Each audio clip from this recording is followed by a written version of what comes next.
מדריך מרכוז תמונה במאמר.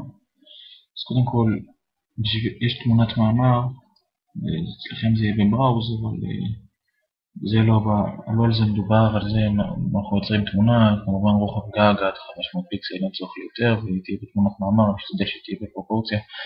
הגודל המומלץ, רוחב גובה של התמונה יהיה כתוב, ולפי זה ללכת כדי שהתמונה תהיה כמה שיותר בפרופורציה.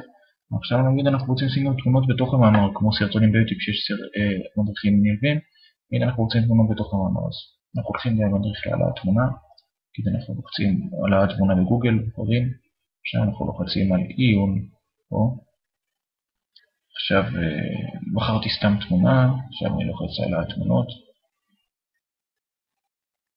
והנה אני מקבל לינק קישור ישיר לתמונה, זה מה שאנחנו מתכוונים, אנחנו לוקחים את זה, קישור ישיר לתמונה, אגב גם זה יכול לעבוד, אבל אנחנו מחפשים תמיד משהו עם סיומת JPEG, אם זה עם סיומת JPEG אז אם זה יעבוד, אבל אנחנו מתכוונים לזה, מעתיקים את זה, אנחנו הולכים לניהול, אנחנו בוחרים בזה כאן, אנחנו שמים פה את ה-URL, עושים אישור, והנה, התמונה באה לנו לפה, תמונה ענקית, כן, זה מדובר.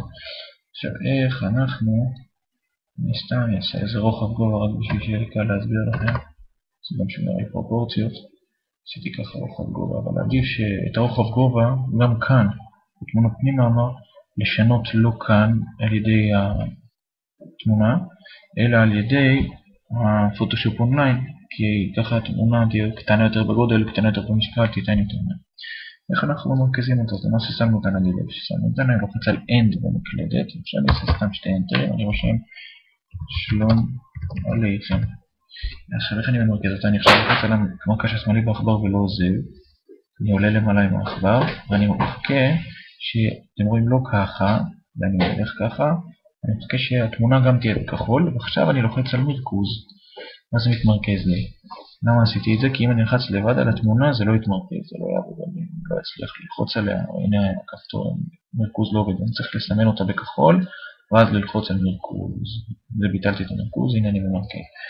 זהו, זה מדריך למרכוז תמונה שבתוך מאמר, שיהיה ברכה והצלחה, שאלות אנחנו כאן.